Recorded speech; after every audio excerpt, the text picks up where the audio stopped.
penyiapan lapangan kerja bagi kaum muda itu menjadi hal yang prioritas bagi kantor ILO dan juga proyek-proyek pengembangan keterampilan di ILO Jakarta.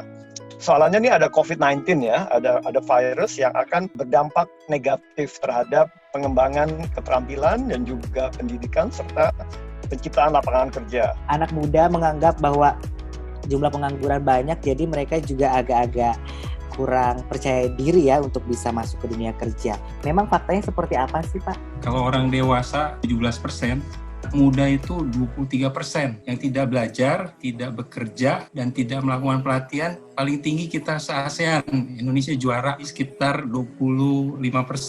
Yang nganggur paling banyak itu justru lulusan SMU, SMK. 10 jutanya itu SMU, SMK, yang sebenarnya kalau anak SMK kan harusnya bekerja ya.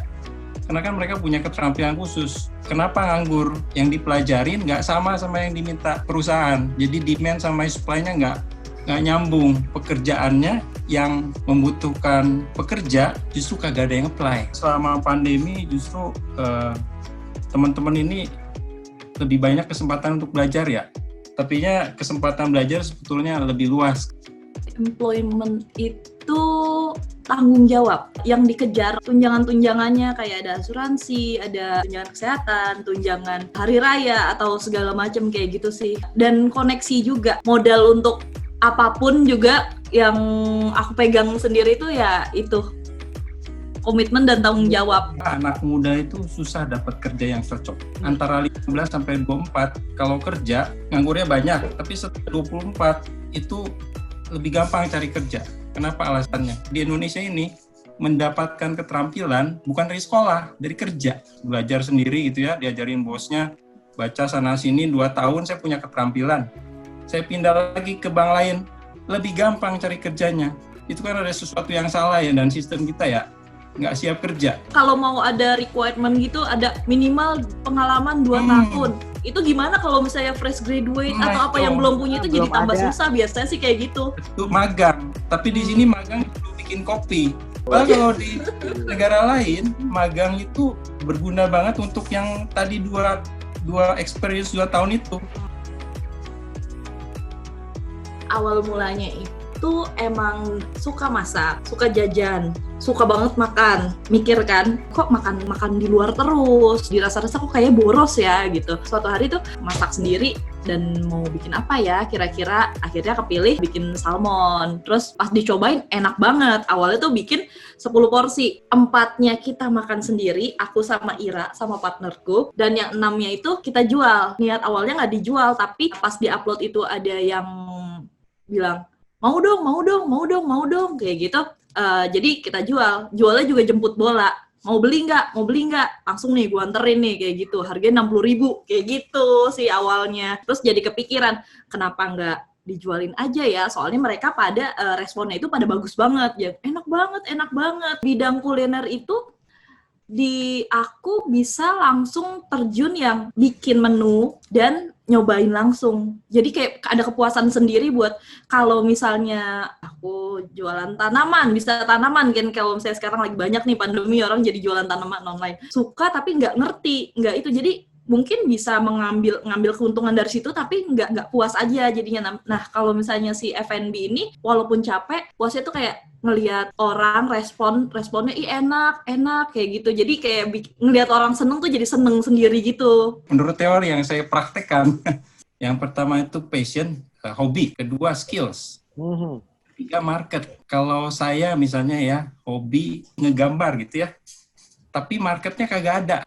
itu nggak bisa dijadiin bisnis. Sekarang skillsnya kalau nggak ada 2 cara, either saya belajar sendiri dari nol ya, atau saya hire orang, karena ada orang yang sudah pandai punya skills.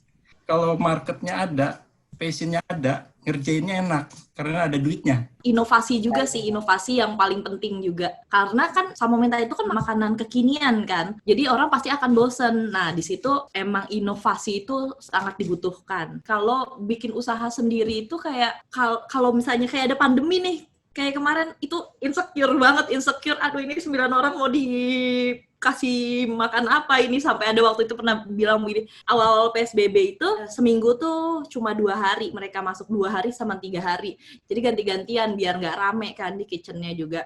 Ada salah satu yang bilang begini, Kak, kita ini masuknya ganti-gantian, tapi gaji kita nggak dipotong kan, Kak? Aduh. Sementara aku sendiri di kantor aja gajinya dipotong gitu. Dan aku tahu rasanya gimana, makanya itu tuh insecure banget, muter otak, dan alhamdulillah mereka nggak pernah kena potongan sama sekali pas pandemi. Jadi mereka tuh juga kerjanya tuh seneng, karena kita sebagai yang memberi mereka pekerjaan, mereka merasa fair gitu sama apa yang mereka udah hasilkan buat kita gitu sih. Tapi itu kunci banget kalau di iLog itu namanya social dialog sosial antara pemilik usaha dengan karyawan.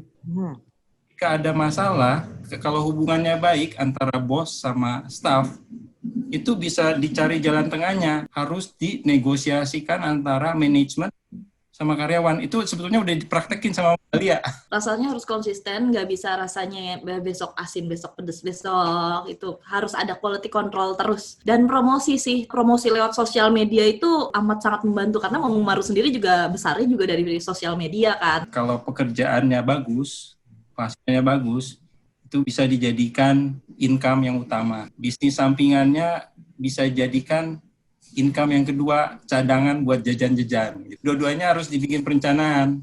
Jadi nggak bisa dua-duanya mau dijadiin major gitu ya. Yang kedua, kalau bisnisnya udah bagus, udah besar, ngapain jadi karyawan? Pertanyaannya. Tetap semangat, belajar itu nggak stop sampai kalian sekolah, ya lifelong learning.